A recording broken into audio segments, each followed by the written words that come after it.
ABC Actu. ABC Actu, c'est l'essentiel de l'information.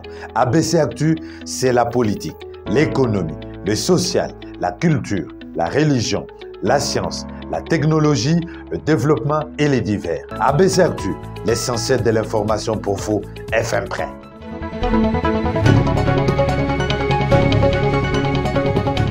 Un nouveau jour, une nouvelle page d'actualité. ABC Actu, c'est tout de suite. L'ancien Premier ministre Matata Mponyo dévoile son projet de société à 5 mois de la présidentielle. Il promet d'augmenter le budget à 18 milliards de dollars en une année, une fois élu président. C'est à suivre dans ce journal. Commémoration du Génocoste, Martin Fayulu appelle les Congolais à ne pas baisser le bras malgré l'inertie de la communauté internationale. C'est à suivre dans ce journal.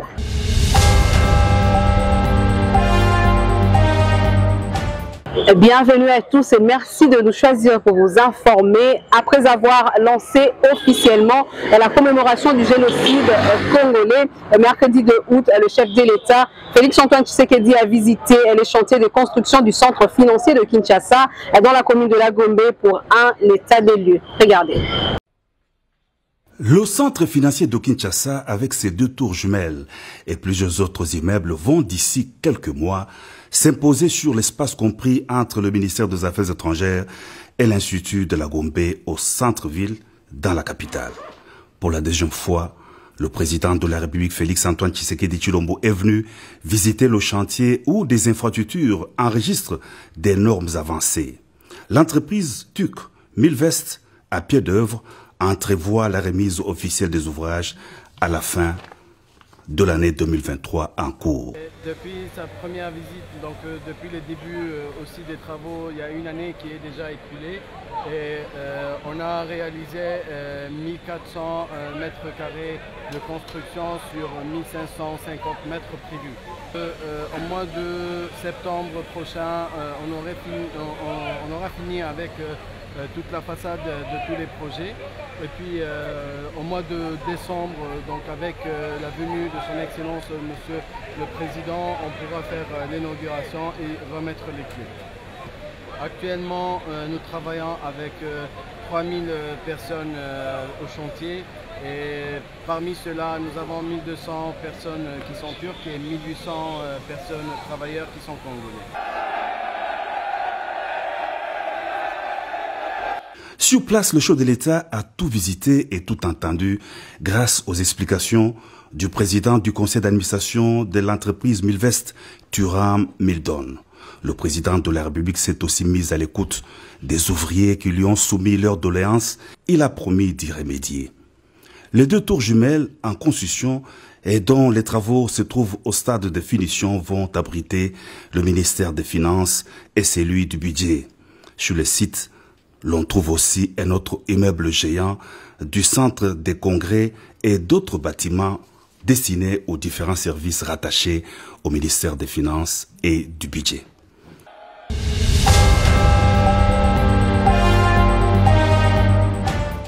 En marge de la commémoration du génocide congolais ce mercredi 2 août 2023, Martin Fayulu estime que Félix Tshisekedi ne se préoccupe qu'à organiser les Jeux de la francophonie au moment où les Congolais se font tuer dans l'Est de la République. On l'écoute. Aujourd'hui encore, pendant que M. Félix Tshisekedi organise les Jeux de la francophonie à Kinshasa, dans les provinces du Kivu et de l'Ituri, d'innommables et imaginables massacres se commettent tranquillement et presque à huis clos sur des hommes, des femmes, des enfants, des vieillards et même de nouveaux-nés dont le seul crime est d'être congolais et d'habiter les terres riches en minerais stratégiques que convoitent les commanditaires de cette guerre d'agression et leurs proxys du Rwanda, de l'Ouganda et du M23. Ce sinistre et inconcevable drame doit dorénavant être qualifié de génocide intentionnel. Dès lors, que le président du Rwanda s'est permis de justifier la guerre d'extermination du peuple congolais qu'il mène depuis le 2 août 1998 en disant au cours d'une conférence de presse organisée le 15 avril 2023 à Cotonou au Bénin que, je cite, une partie du Rwanda a été donnée au Congo. Fin de citation.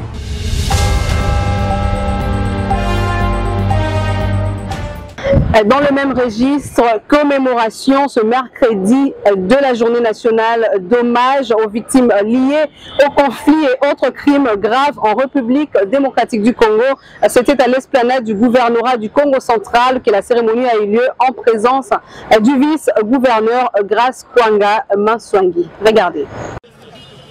Institué tout récemment à travers une ordonnance aux lois signée par le président de la République, Félix Antoine Tshisekedi Tshilombo, chef de l'État, cette journée nationale d'hommage aux victimes liées aux conflits et autres crimes graves en RDC a pour objectif rendre hommage et honorer les victimes des violences et autres crimes contre la paix et la sécurité de l'humanité. À l'occasion de la célébration de la dite journée sur l'esplanade du gouvernorat du Congo central situé au centre-ville de Matadi, Grace Nkwanga Manswangi Bilolo, vice-gouverneur de province, procède au nom de l'exécutif provincial au dépôt des gerbes de fleurs et puis la visite guidée des images photographiques des victimes mutilées et tuées sauvagement devant le maire adjoint de Matadi, Jordi Nkunga, représentant la structure travaillant en partenariat avec le bureau conjoint du chef de l'État en charge de la réparation des victimes des conflits, lance le message de paix. La paix que nous voulons dans notre nation, si nous pourrions en fait bénéficier ou encore nous pourrions jouir de nos ressources naturelles sans que nous soyons des victimes de viols ou encore des victimes de tueries pour des choses qui nous appartiennent.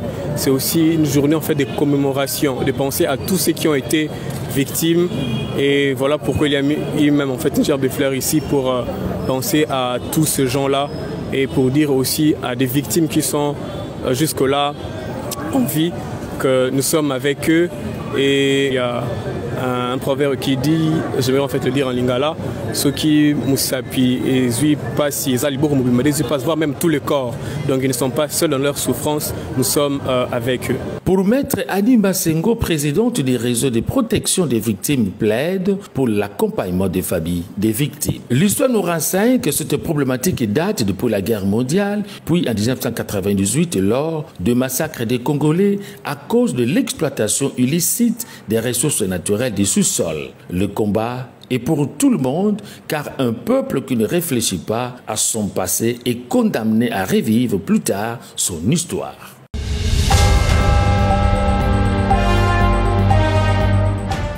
Arrivé ce mercredi à Kisangani du vice-premier ministre, ministre de l'Intérieur, Peter Kazadi, à peine descendu, il a tenu un conseil provincial en présence de la gouverneure Madeleine Nikomba Sabango. Regardez.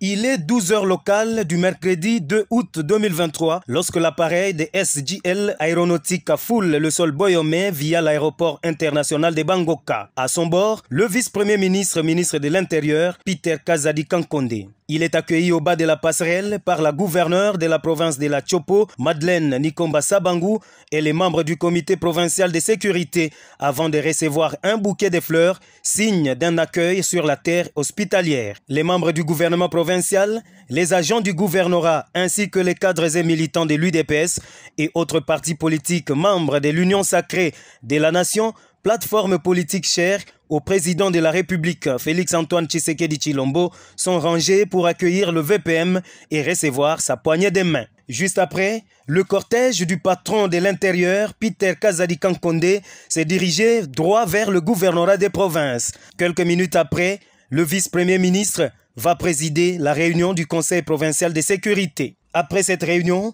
le VPM Peter Kankonde s'exprime devant une population venue nombreuse au gouvernorat des provinces. Fachi Beton Atindingaï, en tant que ministre intérieur et à sécurité et affaires coutumières, Kota la bana Kisangani, pour par rapport toza kozwana Kinshasa, ezota lisa ete moi mobulu insécurité ezali na kati ya province ya Chopo.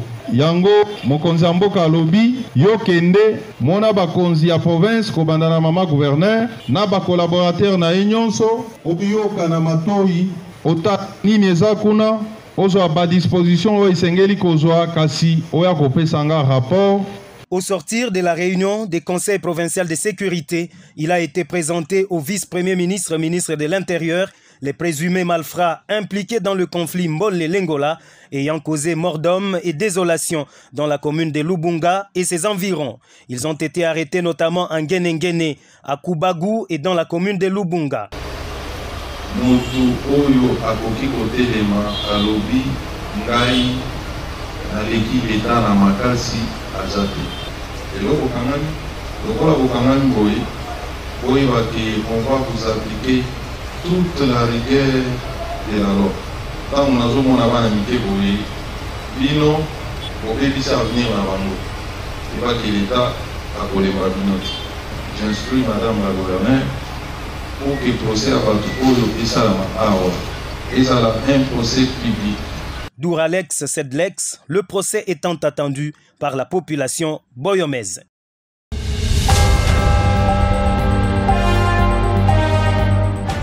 Je l'ai annoncé en titre, Augustin Matata Mponyo a présenté ce mercredi à Kindu son programme intitulé « Renouer avec notre destin de grandeur ». Le candidat à la présidentielle de décembre compte prioriser, une fois élu, la défense nationale, le rétablissement de la paix et la sécurité intérieure.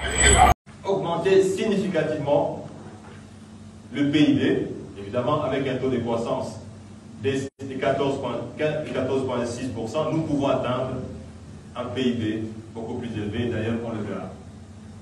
Le budget qu'il nous faut pour les 5 ans, nous pensons qu'avec 90,9 milliards de dollars américains, nous pourrons effectivement financer la croissance. Et cela est possible. Évidemment, nous pourrions atteindre un budget annuel de 18,2 milliards de dollars américains. Ceci dans un environnement d'assainissement où la corruption devra être considérée comme l'ennemi numéro 1. La corruption a tellement tétanisé cette économie congolaise qu'il est pratiquement impossible de voir un développement futur. Et donc, notre combat devra se faire sur un environnement où la corruption ne sera nullement tolérée et nous voulons créer en moyenne 6 millions d'emplois sur le territoire national sur 5 ans. Et je pense qu'avec le niveau d'investissement que nous escomptons, avec le niveau de croissance économique que nous escomptons, avec donc le niveau des entreprises, et je crois qu'on peut facilement créer ces 6 millions d'emplois. Évidemment, ça, c'est les 6 millions directs, et cela s'en va dire, cela s'entend, et nous avons certainement plus que 6 millions d'emplois créés si on tient compte des emplois indirects.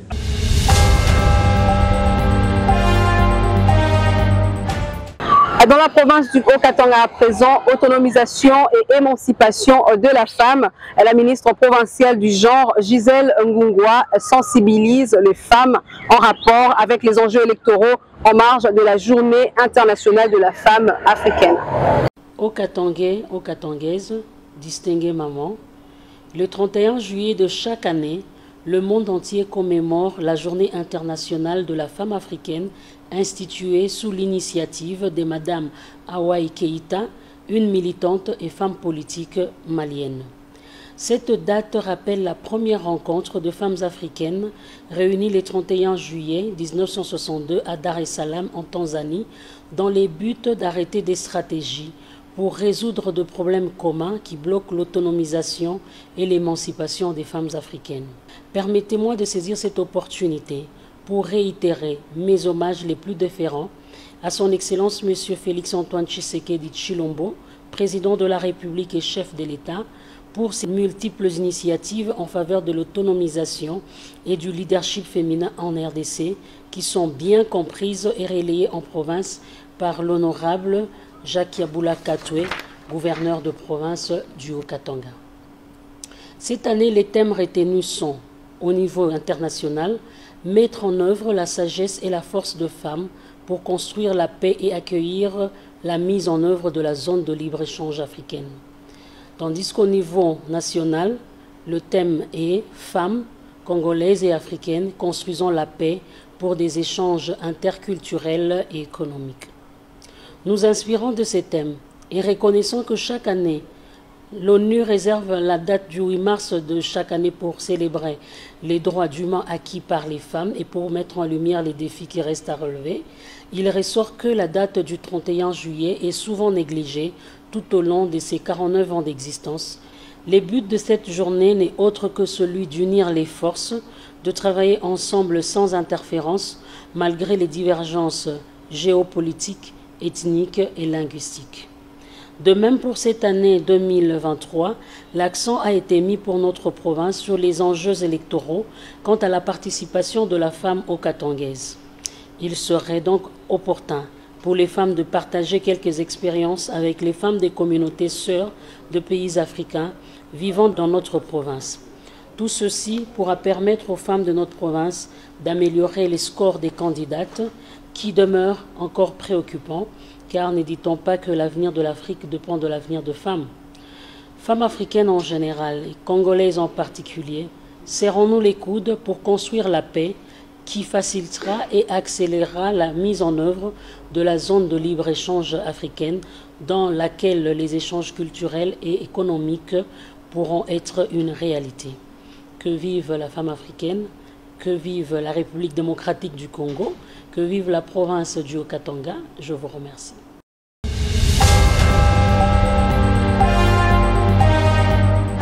Prenons le registre santé. À présent, la coopération en matière de santé entre la France et la République démocratique du Congo était au centre des échanges entre le ministre de la Santé, Samuel Roger Kamba, et l'ambassadeur français en RDC, Bruno Aubert. L'objectif est de développer des partenariats de qualité qui bénéficient aux populations. Audience accordée ce mercredi 2 août 2023 au ministère de la Santé à l'ambassadeur français en RDC, Bruno Aubert, par le docteur Samuel Roger Kamba, ministre de la Santé. Au menu de leurs échanges, la coopération en matière de santé, un axe fondamental de la relation entre la République démocratique du Congo et la France. Il y a maintenant quelques années, les relations de coopération ont été relancées dans tous les domaines entre les deux pays. La santé étant au centre, c'est une feuille de route qui est en train d'être mise en place. Lors de sa visite à Kinshasa, le président Emmanuel Macron avait visité l'Institut national de recherche biomédicale, ce qui montre l'intérêt de la France pour le domaine de la santé en RDC et pour développer des partenariats à des hauts niveaux de qualité, mais également des partenariats qui puissent être bénéfiques pour toutes les populations. Les deux personnalités, avec la directrice de l'Agence française de développement et son adjoint, ont également évoqué le projet en cours, tels que les réseaux de laboratoires et la maternité de Kingasani à Kinshasa, Binza Météo et l'INRB, ainsi que les perspectives futures.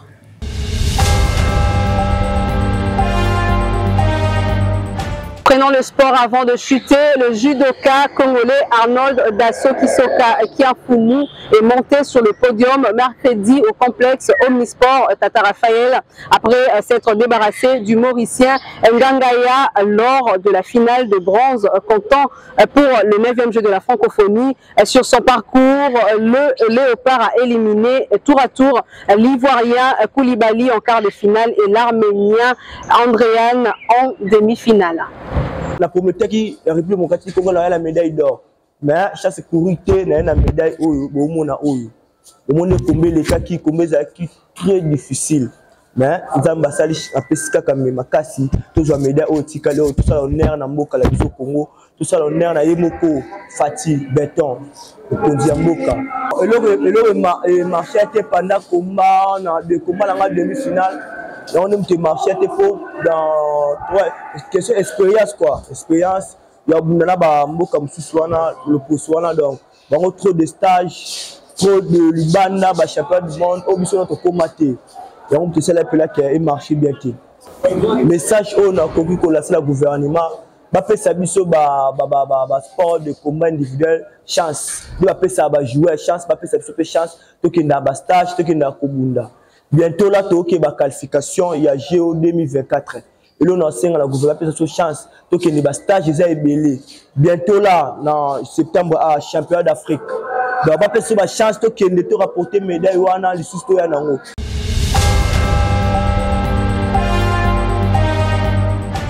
Voilà qui marque la fin de ce journal. Place au rappel de titre.